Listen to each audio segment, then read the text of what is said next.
Hello students, welcome to perfect mathematics classes. मैं आपका math गुरु engineer Rakesh Kumar. पिछले क्लास में हम लोगों ने मैट्रिक्स का पहला लेक्चर शुरू किया था और इसको आगे बढ़ाते हैं। उसमें हम लोगों ने कुछ क्वेश्चन एनसीईआरटी का डिस्कस किया था और कुछ होमवर्क के लिए दिए थे। ठीक है, तो अब इसमें जो आगे का थ्योरी है उसको पढ़ते हैं मैट्रिसेस में। तो अब इसमें हम लोग सीखेंगे कि कितने टाइप का मैट्रिक्स होता है, तो उसको डिस्कस करते हैं।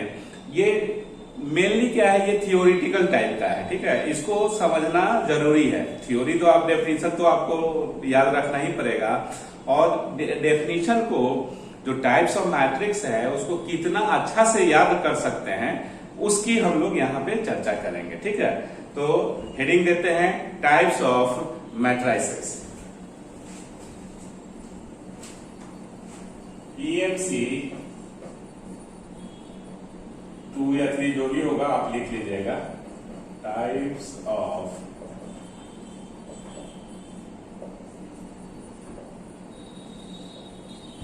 ठीक है, तो फर्स्ट में हम लोग लेते हैं रेक्टेंगुलर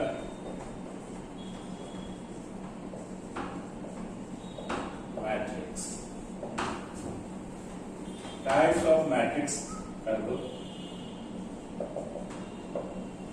तो रेक्टेंगुलर मैट्रिक्स क्या है?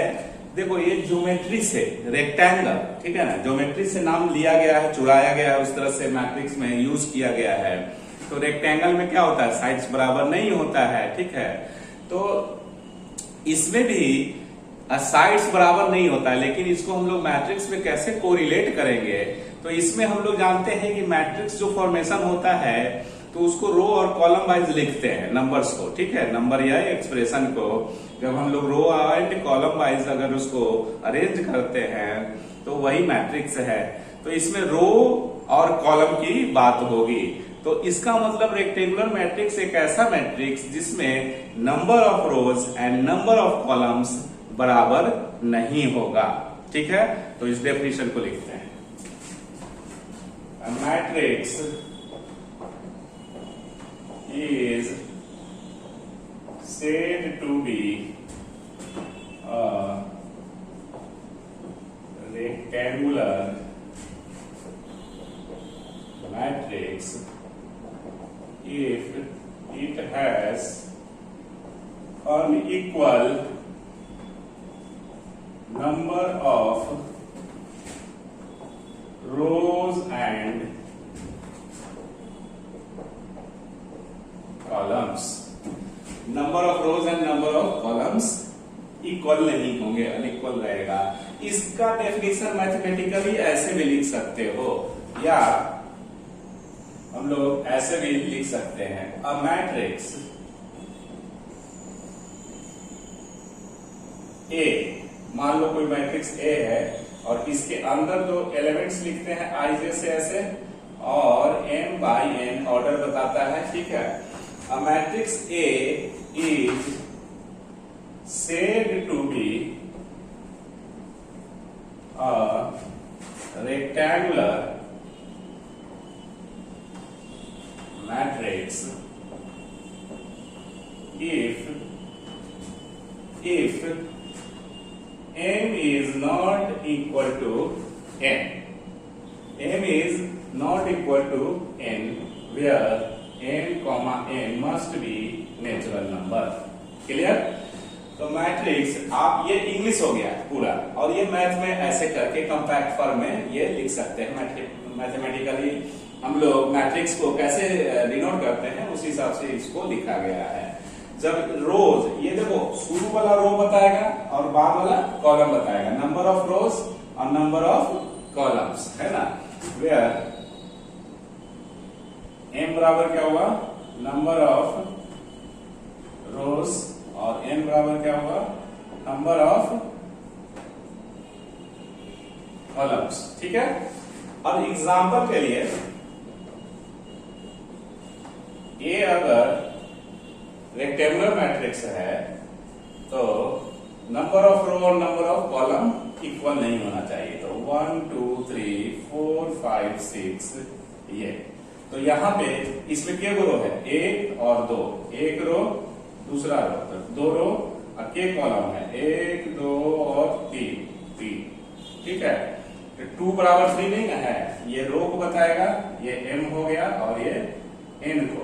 तो यहाँ पे m बराबर 2 और n बराबर 3 है, तो इसलिए m is not equal to m, ठीक है। तो ये एग्जांपल ले सकते हैं रेक्टेंगुलर मैट्रिक्स का। दूसरा और ले सकते हैं ये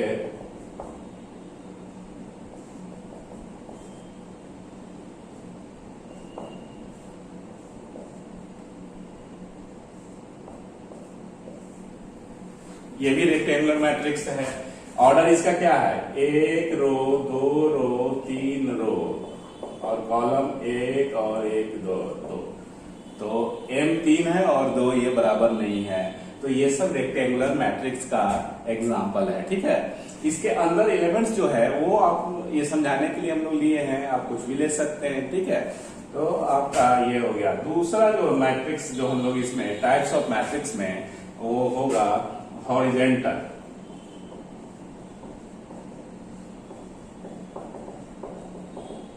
हॉरिजेंटल मैट्रिक्स, हॉरिजेंटल मैट्रिक्स जैसा कि नाम है हॉरिजेंटल, ऐसे लंब ऐसे दिखेगा, ऐसे है ना, चौड़ा टाइप का। हॉरिजेंटल ऐसे ना होगा, वर्टिकल ऐसे, लंबगुट है ना, समझ में आ रहा है ना। जो लंबा है जैसे अमिताभ बच्चन वर्टिकल है ना, अमजद खान हॉरिजेंटल है। तो इस तरह से कहने का मीनिंग ये हुआ है कि जैसे देखिए ये नाम से आप याद रख सकते हैं, समझ सकते हैं, नहीं तो रखना पड़ेगा ना, डेफिनेशन रखना पड़ेगा कि क्या है। तो हॉरिजेंटल मैट्रिक्स उस मैट्रिक्स को कहेंगे जिसमें नंबर ऑफ कॉलम्स ज्यादा हो नंबर ऑफ रोज से, ठीक है। ऐसे ऐसे ऐसे ऐसे बढ़ेगा, जैसे देखो ये ऐसे है तो हॉरिजेंटल लग रहा है, और ये देखो वर्टिकल लग रहा है कि नहीं लग रहा है। तो लग रहा है कहने का मतलब इसलिए कि ऐसे अगर ये ऐसे से बढ़ेगा तो कॉलम बढ़ते जाएगा, हॉरिजेंटल होगा तो कॉलम बढ़ते जाएगा, तो कॉलम इसमें इससे ज्यादा है, ठीक है। तो और ये क्या है, कॉलम इसका कम है, तो ये हॉरिजेंटल मैट्रिक्स नहीं है, ये हॉरिजेंटल मैट्रिक्स ले सकते हैं, ठीक है। तो हॉरिजेंटल मैट्रिक्स उसको कहते हैं जिसमें नंबर ऑफ कॉलम्स उस मैट्रिक्स का नंबर ऑफ रोज से ज्यादा होना चाहिए, ठीक है। तो लिखिए इसका definition, a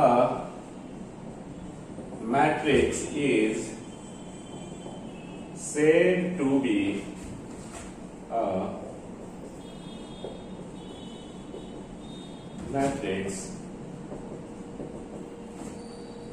if it has more number of columns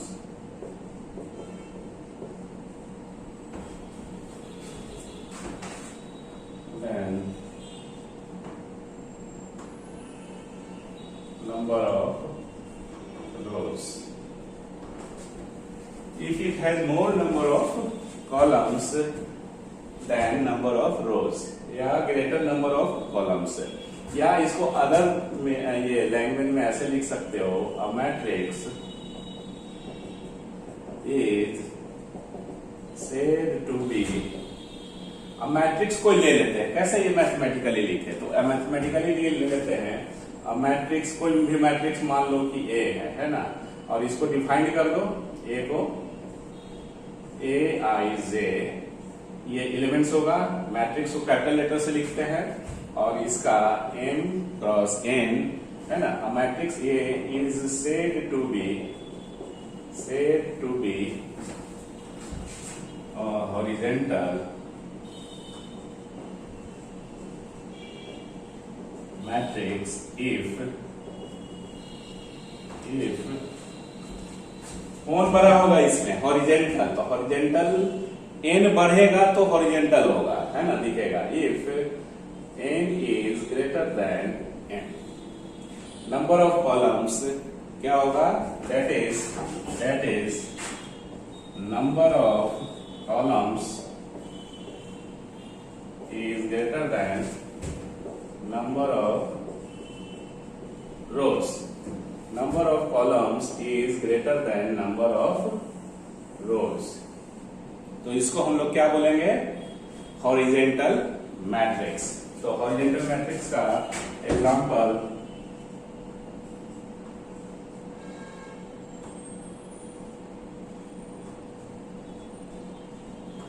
ये हॉरिजेंटल मैट्रिक्स का एग्जांपल हो सकता है, जैसे ये मैट्रिक्स ए और इसका रो के रो है 2 और कॉलम 3, तो कॉलम जो हो गया वो 3 हो गया।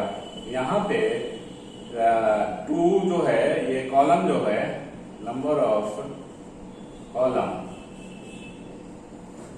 बराबर 3 और नंबर ऑफ रोज बराबर कितना है 2, तो 3 बड़ा है ना 2 से।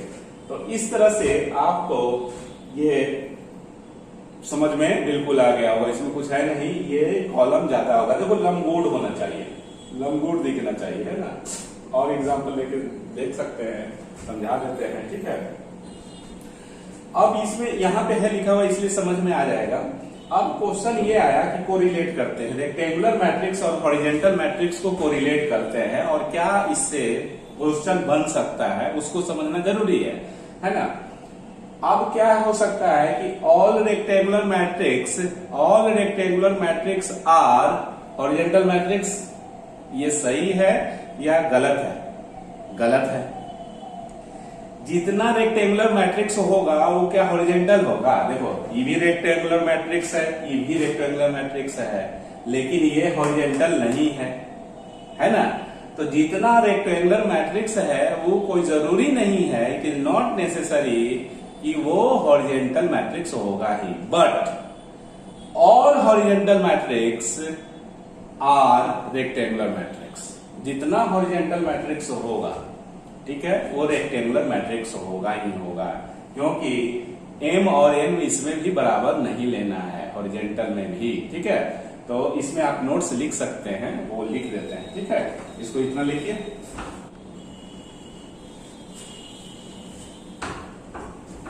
नोट्स में ये लिख लो, all rectangular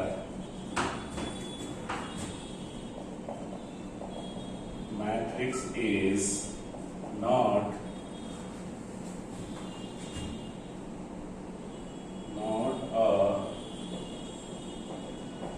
horizontal matrix, but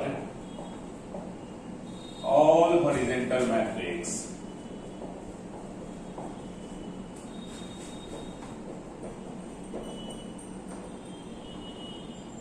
are all horizontal matrix is rectangular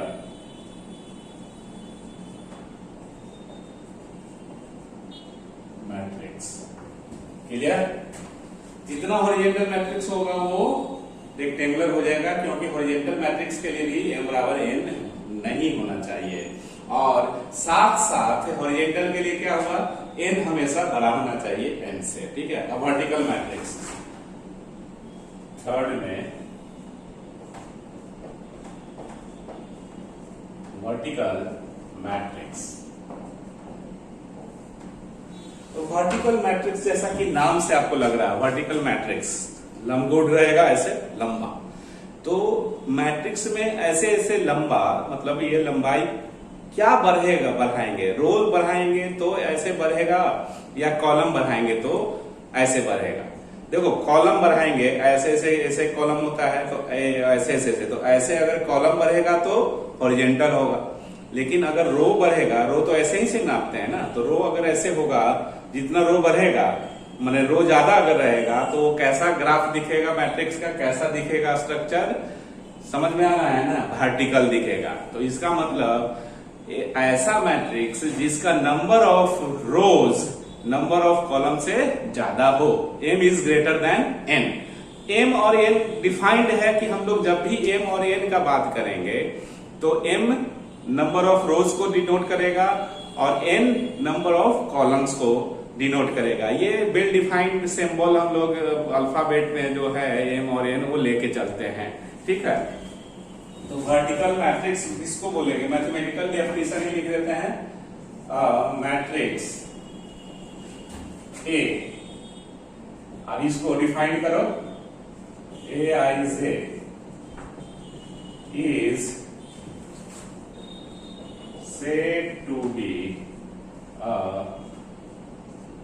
vertical matrix if, अब वर्टिकल है तो ऐसे रो बढ़ जाएगा, if n is greater than n, m और n, यहां n है, m और n में m बड़ा होगा, और ये जानते ही हैं कि नंबर ऑफ जो पहले लिखा जाता है वो रो को डिनोट करते हैं, बाद वाला को कॉलम, है ना। वेयर ये नहीं भी लिखेंगे तो आपको अंडरस्टूड होना चाहिए, वेयर नंबर ऑफ रोज और ये नंबर ऑफ कॉलम्स। क्लियर? तो इस तरह से ये हो गया। इसका एग्जांपल देखो वर्टिकल मैट्रिक्स का, तो किसको, ये रो को बढ़ाना है ऐसे 2 3 4 5 6 7, ये ऐसा देखने में भी ऐसे लग रहा है, ठीक है। तो इसमें नंबर ऑफ रोज कितना है, 1 2 3, कॉलम 1 2, ये। तो यहां पे यार m क्या है, 3 इज ग्रेटर देन n क्या है, 2, ठीक है। क्योंकि क्या है, m का वैल्यू 3 है और n का वैल्यू 2 है, तो 3 बड़ा है 2 से, तो यही हमको कंडीशन है कि m जब n से बड़ा हो जाएगा तो ये वर्टिकल मैट्रिक्स का बन जाएगा, ठीक है। दूसरा और ऐसा स्ट्रक्चर ले सकते हैं, 1 2 3 4 5 6, ये बनेगा नहीं, तो इसलिए ये 0 -1 1/2 कुछ भी एलिमेंट्स इस तरह से समझाने के लिए ले रहे हैं ना, 1 2 3, ये ऐसे करके ऐसे। तो ये क्या हो गया, 1 2 3 4, 4 रो और कॉलम कितना है, 1 2 3, यहाँ पे लिखते हैं, यहाँ पे ऑर्डर लिखते हैं कि ताकि समझ में आए। तो ये सब वर्टिकल मैट्रिक्स का एग्जांपल है। अब क्वेश्चन ये आता है कि जितना रेक्टेंगुलर मैट्रिक्स होगा वो क्या वर्टिकल होगा, कोई जरूरी नहीं, रेक्टेंगुलर मैट्रिक्स हॉरिजॉन्टल भी हो सकता है, तो लेकिन जितना वर्टिकल मैट्रिक्स है वो रेक्टेंगुलर मैट्रिक्स होगा ही होगा। क्लियर? तो ये सब पॉइंट जो है हमका याद रखना है। Note, all rectangular matrix are not vertical matrix but all vertical matrix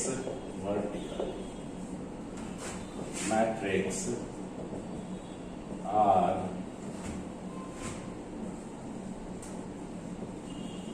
rectangular matrix। ये जो नोट है ये इंपॉर्टेंट है, कोरिलेट करना है ना, कि जितना रेक्टेंगुलर मैट्रिक्स होगा वो कोई जरूरी नहीं है कि वर्टिकल ही होगा, हॉरिजॉन्टल भी हो सकता है, लेकिन जितना वर्टिकल मैट्रिक्स होगा वो क्या होगा, रेक्टेंगुलर होगा ही होगा, क्योंकि m और n बराबर नहीं है। m और n बराबर हो जाएगा तो उसको स्क्वायर मैट्रिक्स बोलते हैं, वो पढ़ेंगे अभी, इसमें आएगा। थर्ड पॉइंट, थर्ड मैट्रिक्स हो गया। अब हम लोग फोर्थ को यहाँ पे है स्पेस लिखते हैं,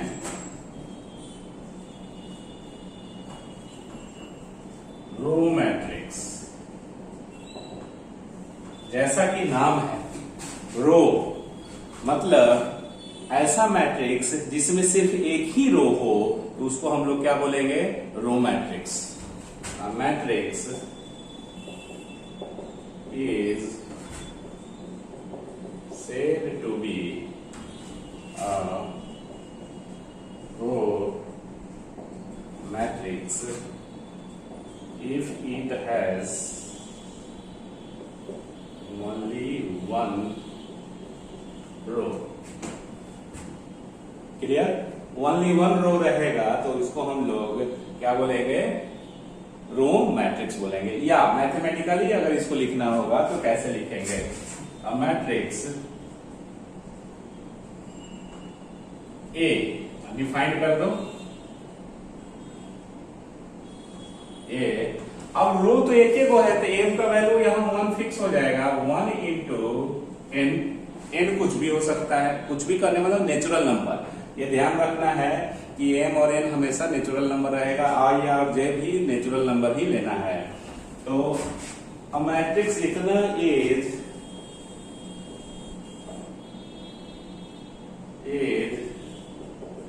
said to be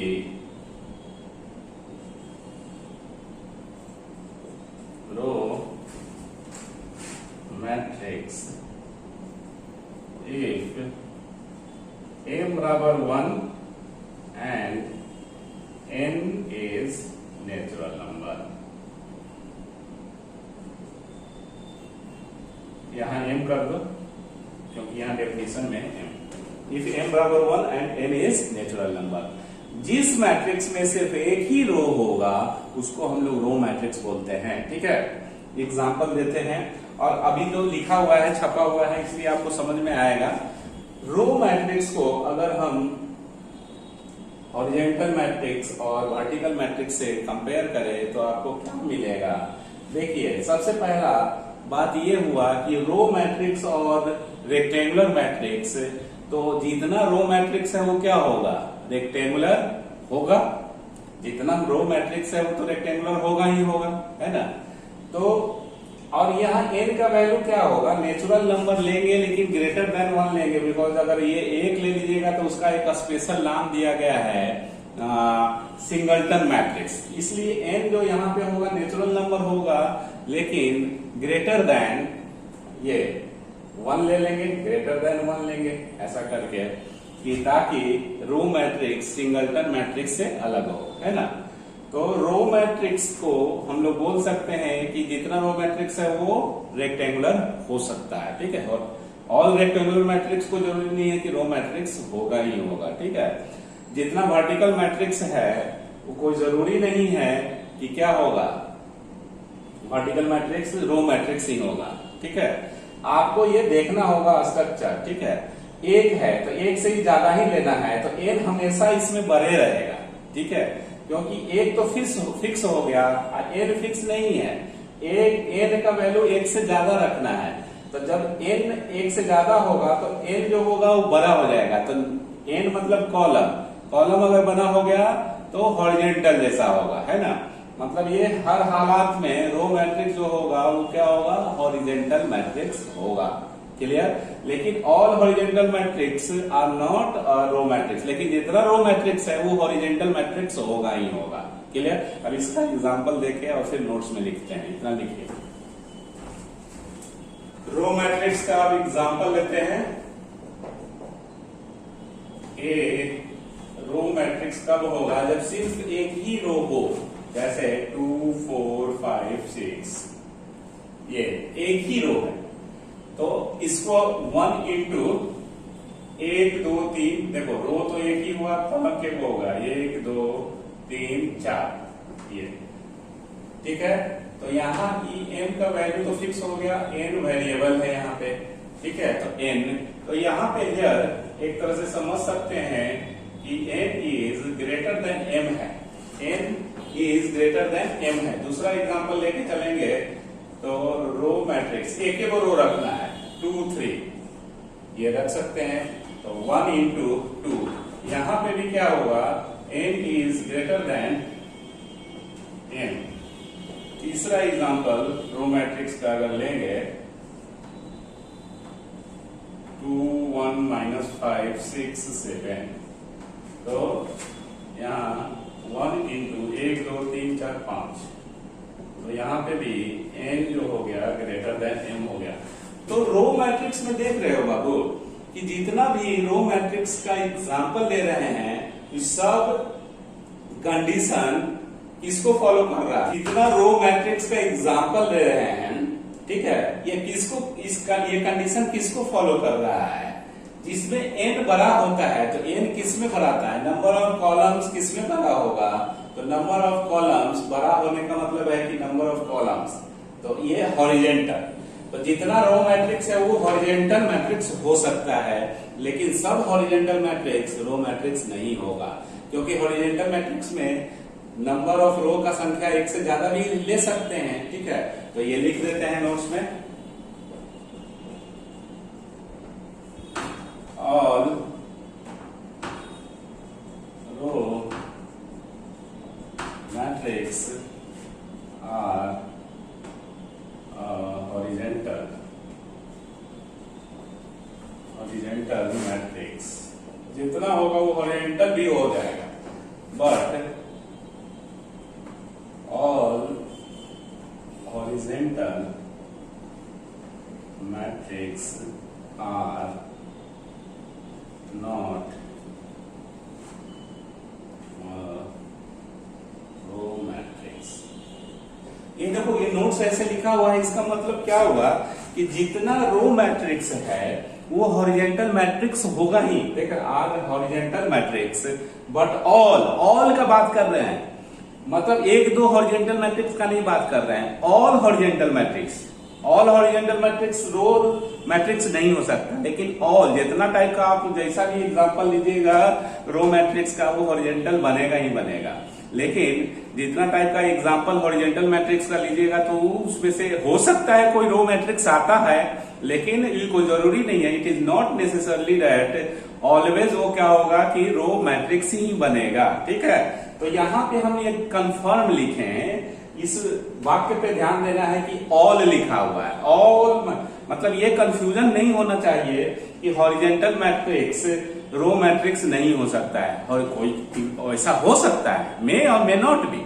समझ में आ रहा है ना, हॉरिजेंटल मैट्रिक्स मे और may not be a row matrix, ठीक है, बट रो मैट्रिक्स होबे करेगा हॉरिजेंटल मैट्रिक्स। समझ में आ रहा है ना, तो ये चीज है। हम यहाँ ऑल लिख लिए हैं, इसीलिए यहाँ कंफर्म कंडीशन लगा दिए कि आर नॉट। नहीं तो आप इस लैंग्वेज को ऐसे भी लिख सकते हैं कि हॉरिजेंटल मैट्रिक्स में और मे नॉट बी अ क्या रो मैट्रिक्स। हो भी सकता है, नहीं भी हो सकता है, ठीक है। और रो मैट्रिक्स तो होगा ही होगा, हॉरिजेंटल मैट्रिक्स, ठीक है। तो इतना तक सो फार सो गुड। तो आपको 4 हो गया, 5 में हम लोग लिखते हैं, तब तक इसको आप कॉपी कर लीजिए, ठीक है। 5 नंबर कॉलम मैट्रिक्स, जैसा कि नाम है, तो कॉलम मैट्रिक्स में सिर्फ एक ही कॉलम होगा, है ना, ये फिक्स कर दिया गया है। रो के बारे में इसमें फिक्स नहीं किया गया है, रो आप जितनी मर्जी उतनी ले सकते हैं, लेकिन कॉलम आपको एक ही रखना होगा, ठीक है। तो matrix is said to be a column matrix if it has only one number of column। Clear. दूसरी लैंग्वेज में, मैथ की लैंग्वेज में कैसे लिखाएगा, matrix A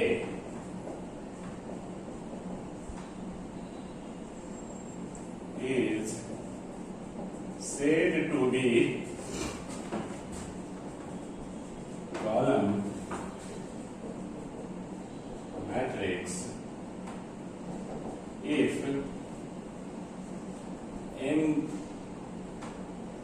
m is greater than 1, ठीक है, और n क्या होगा 1, फिक्स कर दिया गया है। क्लियर कि एक से बड़ा लीजिए m, नहीं तो 1/1 हो जाएगा, तो वो फिर क्या होगा, सिंगलटन मैट्रिक्स नाम दिया गया, स्पेशल नाम है। अब मैट्रिक्स इतना is said to be a column matrix if m is greater than 1 और m इज, सिर्फ आप ये देखिए, ये तो हम टेक्निकली बहुत अंदर तक पूछ के लिख रहे हैं। आपको ये समझना है कि ये मैट्रिक्स जो होगा जिसमें सिर्फ एक ही कॉलम होगा, उसको हम लोग कॉलम मैट्रिक्स बोलेंगे। एग्जाम्पल, एक कॉलम 1 2 3 ले सकते हैं ऐसा। तो देखो कितना रो है, 1 2 3 रो है और कॉलम 1 ये। दूसरा, अगर दूसरा एग्जांपल देना चाहते हैं तो 1 2 1 तो इसमें देखिए तीसरा एग्जांपल अगर आप लेना चाहते हैं तो ऐसे करके ये ले सकते हैं। कोई मैट्रिक्स ले लेते हैं ए, है ना, ए भी कुछ भी मान लो, -1 0 2 4 ये। तो इसमें कितना रो है, 4 रो और कॉलम एक ही है। क्लियर? तो एक ही कॉलम रहेगा तो समझिए, जैसा कि नाम है कॉलम मैट्रिक्स। कॉलम मैट्रिक्स का मतलब एक कॉलम, ठीक है।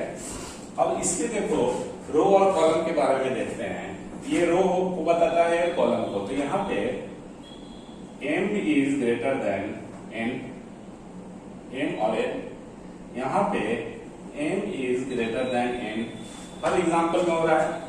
यहाँ पे भी एग्जाम्पल को लेके हम बता रहे हैं कि इसको कोरिलेट अगर किया जाए तो आपको m बड़ा होता है किसमें, number of rose number of column से बड़ा होता है। किसमें, नंबर ऑफ रोज और नंबर ऑफ रोज जो हुआ नंबर ऑफ कॉलम से बड़ा हो गया। तो नंबर ऑफ रोज मतलब वर्टिकल मैट्रिक्स। तो जितना कॉलम मैट्रिक्स होगा वो वर्टिकल होगा ही होगा, ठीक है। लेकिन देखो ये वर्टिकल हो गया ना, लेकिन सब वर्टिकल कॉलम नहीं हो सकता है। जैसे देखिए 1 2 3 4 5 6 ये देखिए ये रो कितना है, 1 2 3 रो कॉलम 2, ठीक है। तो ये है वर्टिकल मैट्रिक्स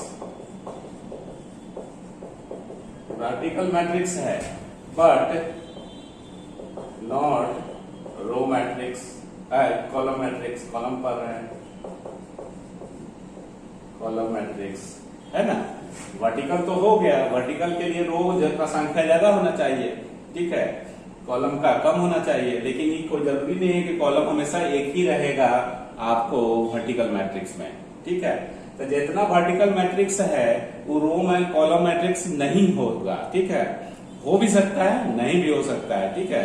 बट जितना कॉलम मैट्रिक्स है, कॉलम मैट्रिक्स का कोई भी एग्जांपल ले रहे हैं तो वो आपको वर्टिकल मैट्रिक्स बनेगा ही बनेगा, ठीक है। तो नोट्स में लिख देते हैं ये चीज को, इसको भी कॉपी कर लीजिए, देख लीजिए। ये उसमें हम लोग यहाँ पे लिख लेंगे और column matrix are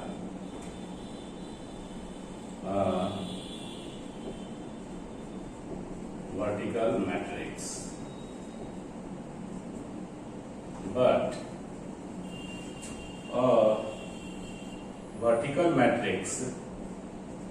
vertical matrix may or may not be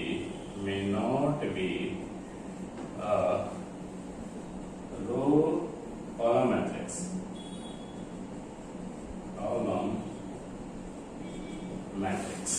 clear. तो आपको कंपैरिजन करने में आ रहा है। और रेक्टेंगुलर तो सब होगा ही, कॉलम मैट्रिक्स। इसमें और भी लिख सकते हैं ऐसे। ये देखो अपने से कम ये सब थिंक कर सकते हैं। जब तक थॉट नहीं करेंगे, थॉट प्रोसेस नहीं लाएंगे, तब तक कितना रटोगे, चीजों को समझना है ना। तो ये क्या है, ये आपका कॉलम मैट्रिक्स भी ये रेक्टेंगुलर मैट्रिक्स का एग्जांपल हो सकता है। जितना कॉलम मैट्रिक्स है वो तो रेक्टेंगुलर मैट्रिक्स होगा ही होगा, लेकिन सब थोड़े ना रेक्टेंगुलर मैट्रिक्स कॉलम मैट्रिक्स हो सकता है, ठीक है। सब तो नहीं ना होगा। तो रेक्टेंगुलर से अगर कंपेयर करेंगे तो ऐसे लिख सकते हैं दूसरा पॉइंट में। और कॉलम मैट्रिक्स हम बोल रहे हैं, आप ध्यान से सुनिए और लिख लीजिएगा, ठीक है।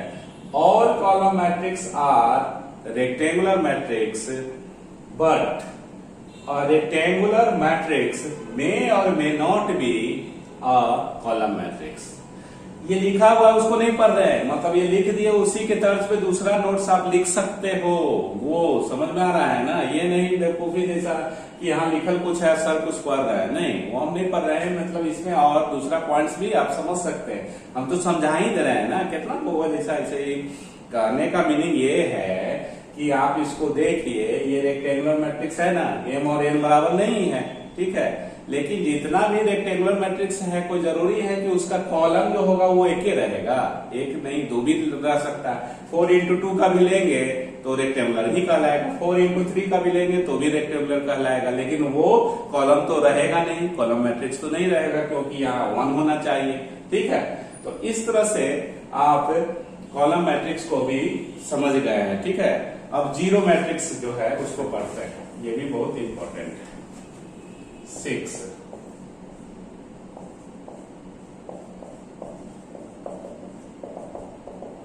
जीरो मैट्रिक्स, जैसा कि नाम है जीरो मैट्रिक्स को और एक नाम दिया गया है null matrix,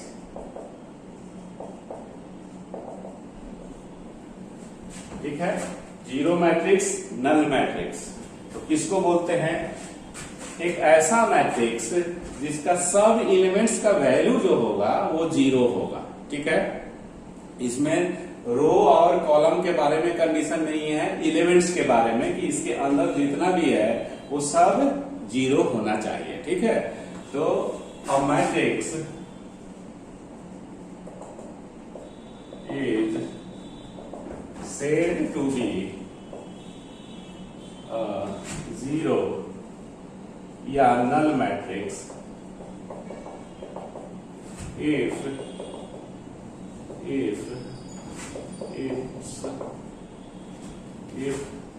the value of its all elements are equal to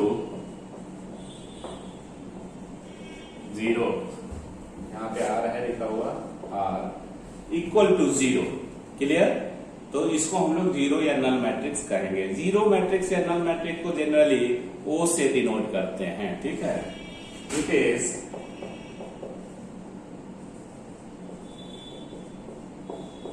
generally denoted by वो ऐसे, क्लियर। अब इस एग्जाम्पल में जीरो मैट्रिक्स, अभी कोई जरूरत नहीं है, ये डिनोट करते हैं, आप ये भी लेंगे और अगर ऐसा लिखा हुआ है तो समझिए कि वो जीरो मैट्रिक्स है। 0 0 0 0, ये दूसरा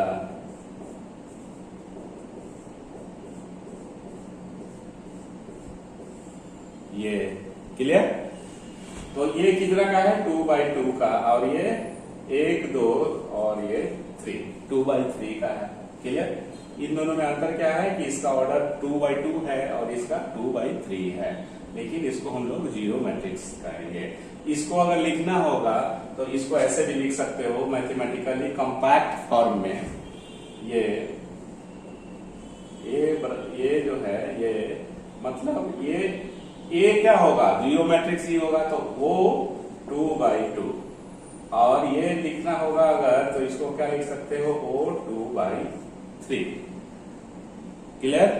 देखो बाबू, जीरो मैट्रिक्स के जो हम लोग देख रहे थे, तो अगर मान लो कि ऐसे लिखा रहा, कहीं ऐसा यूज करता है, तो समझिए कि ये जीरो मैट्रिक्स है। तो इसका कंस्ट्रक्शन कैसे दिखेगा? राइट मतलब इसको लिखना है अगर, तो आप कैसे लिखिएगा? राइट ये दिस मैट्रिक्स, ठीक है। तो पहला का सॉल्यूशन क्या होगा? ये एक ऐसा मैट्रिक्स जो 2/3 का है, ठीक है। तो 2/3 का 2 रो लो, ठीक है, 2 रो लो, तो 1 रो और 3 कॉलम, ठीक है। तो ये 2/3 हो गया, 2 3, 1 रो 2 रो, 1 2 3 कॉलम, ठीक है। तो इसका स्ट्रक्चर ऐसा दिखेगा। इसका स्ट्रक्चर कैसा दिखेगा? ओ 3/4 को आप ऐसे लिख सकते हैं। 3 रो 3 रो लीजिए और 4 कॉलम, 1 2 3 4 कॉलम में अब 3 गो रो, एक ये 3/4। अगर कहीं ऐसा दिख जाता है तो ये होगा, ऐसा कहीं दिखता है तो समझिए ये होगा। तो इस तरह से आप जीरो मैट्रिक्स का मीनिंग समझ में आ रहा है कि कैसे इस काम करता है। अब 6 में स्क्वायर मैट्रिक्स पे आइए।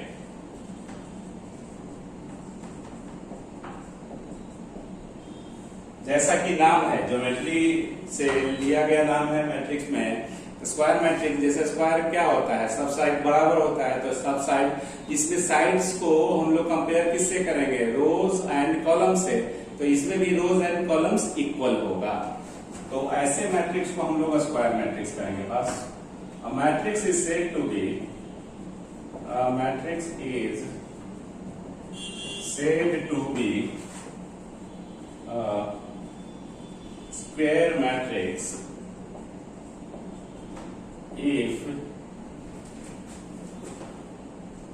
if it has equal number of rows and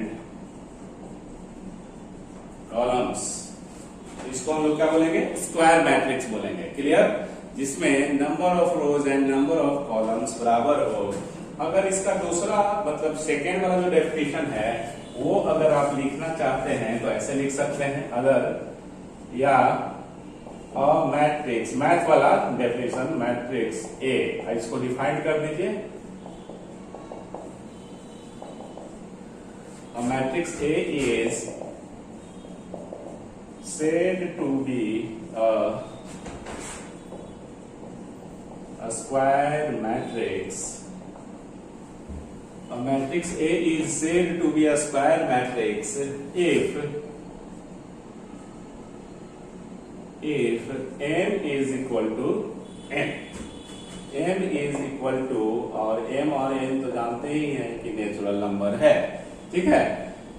square matrix कब बोलेंगे, जब number of rose and number of columns बराबर होगा किसी मैट्रिक्स में, तो वो स्क्वायर मैट्रिक्स कहा जाता है। ठीक है? एग्जाम्पल,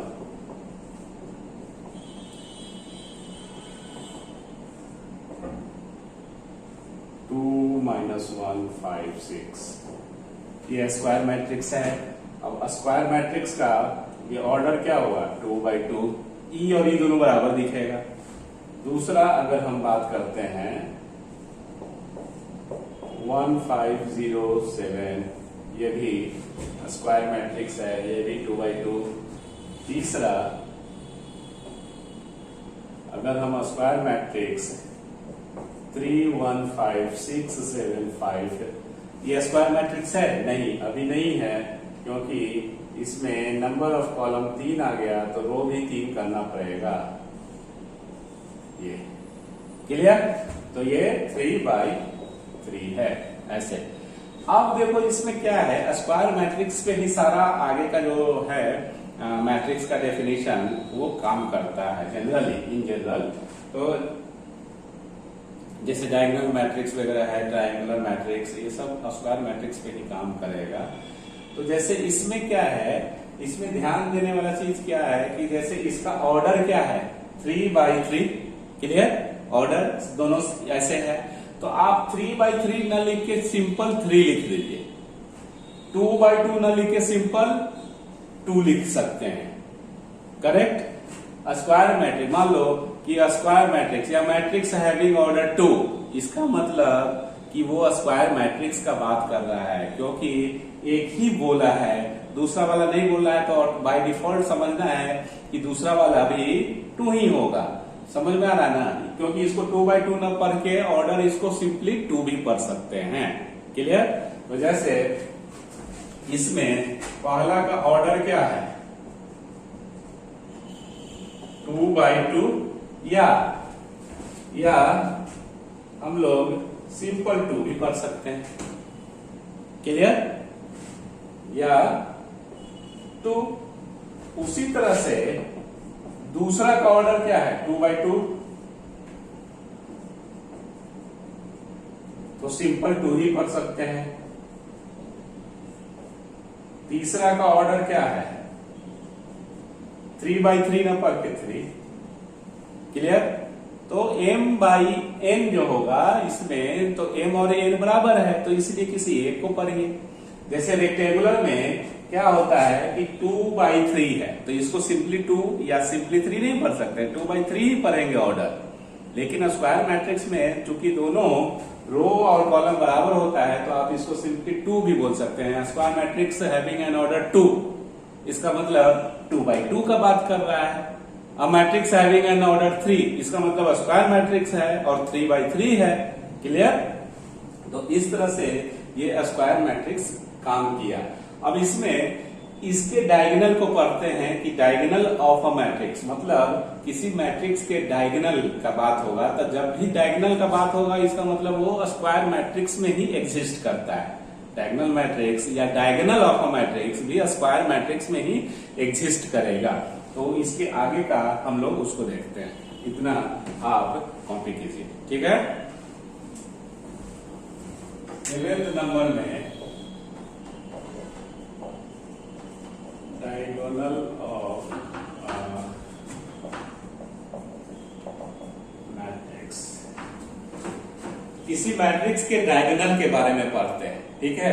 ये डायगोनल मैट्रिक्स नहीं है, diagonal of a matrix. Matrix का डायगोनल किसको कहते हैं, क्या है, वो समझते हैं ना। तो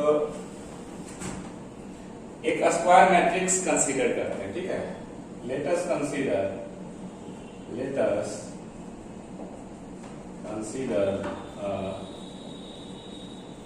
a square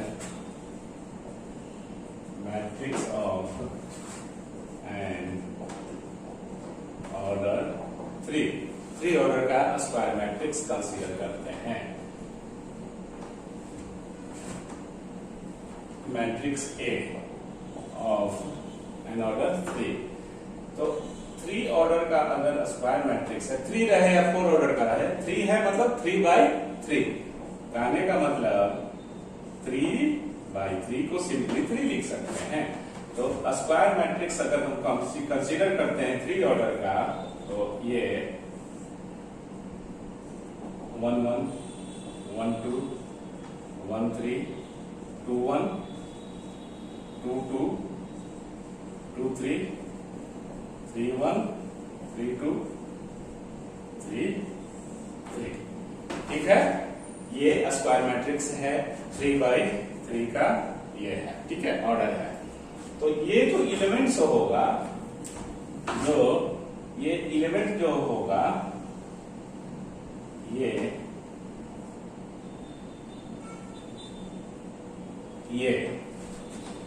देखो, ये डायगोनल है और ये भी डायगोनल है, लेकिन ये वाला डायगोनल को ही हम लोग मैट्रिक्स का डायगोनल समझते हैं, मानते हैं, क्योंकि ये जो डायगोनल है, इस डायगोनल का कोई यूज होता नहीं है। ये वाला डायगोनल ऐसे भी मिलाएंगे तो डायगोनल ही बनेगा ना, डायगोनल इधर भी है। तो मैट्रिक्स में ये जो डायगोनल है, इसको प्रिंसिपल डायगोनल या लीडिंग डायगोनल या मेन डायगोनल बोलते हैं। ये वाला जो हो गया वो क्या है, सेकेंडरी डायगोनल या ऑफ डायगोनल बोल सकते हैं।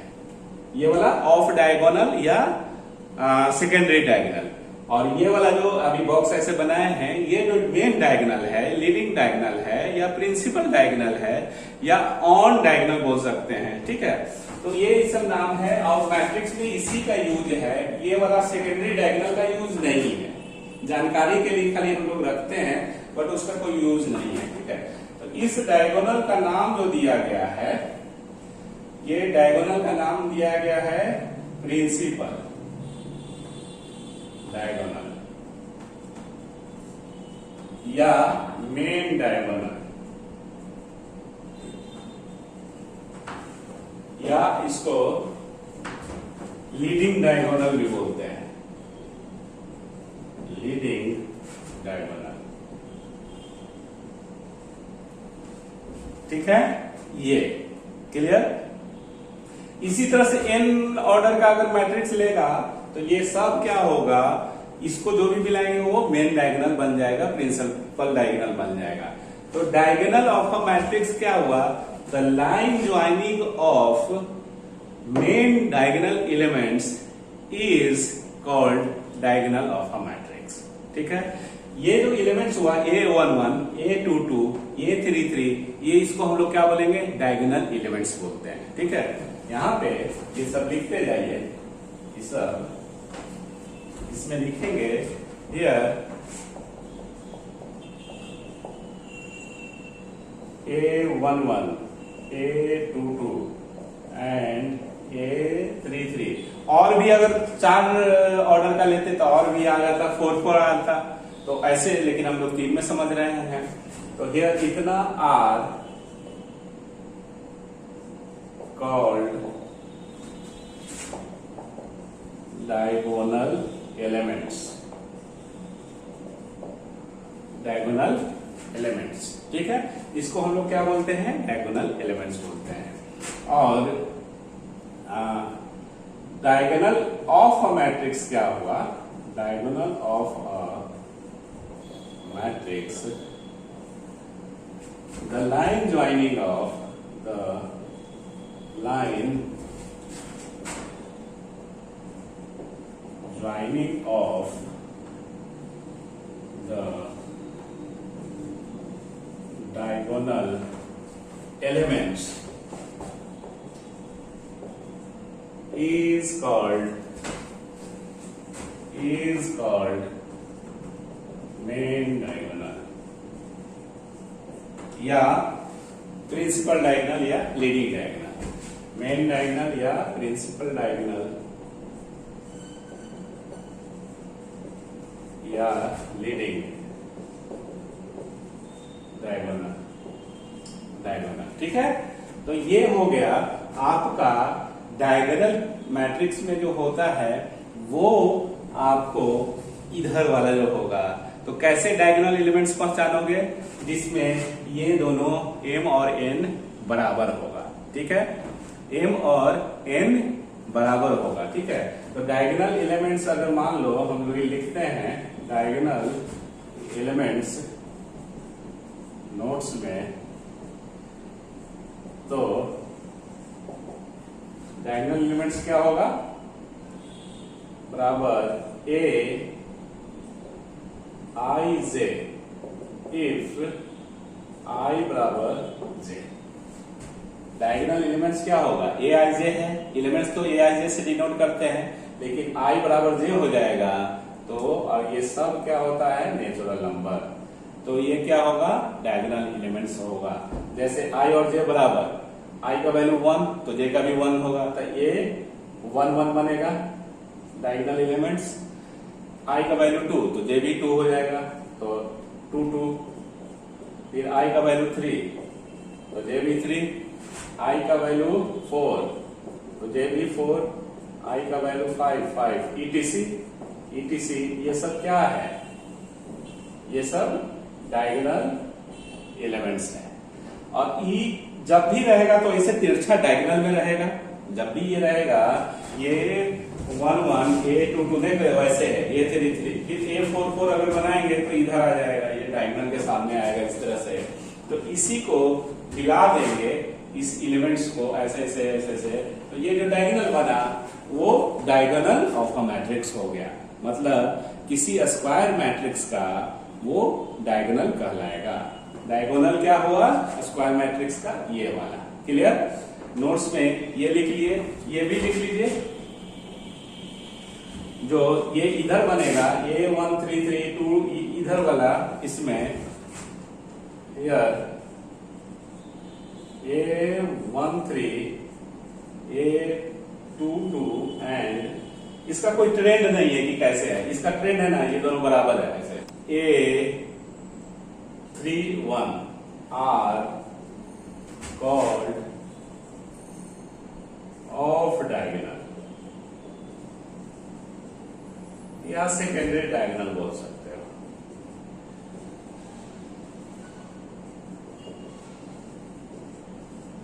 तो मैट्रिक्स में सेकेंडरी डायगोनल का कोई यूज नहीं है, इसलिए इसको हम लाइन भी नहीं ड्रॉ करेंगे, खाली समझा दे रहे हैं कि स्क्वायर मैट्रिक्स में ये वाला ये ऐसे अगर मिलाओगे तो ये और ये मिलेगा, इस तरह से इसको हम लोग सेकेंडरी डायगोनल बोलते हैं। सेकेंडरी डायगोनल ये हो गया, ये वाला A13, 22 और फिर 31।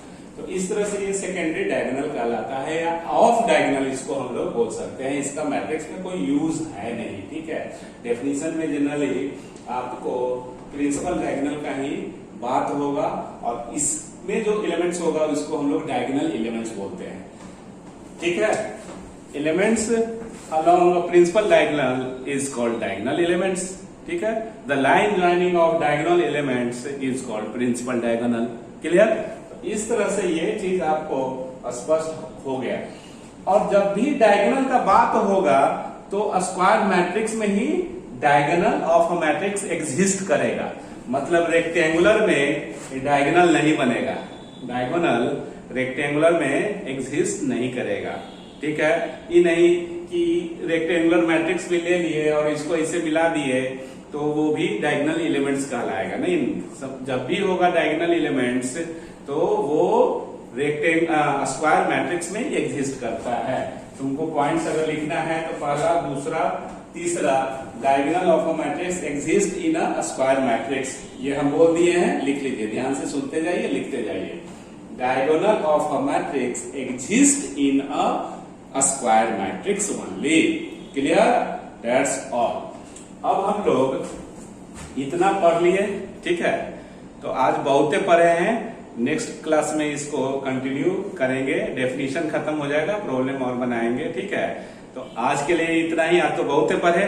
थैंक यू, धन्यवाद, टेक केयर।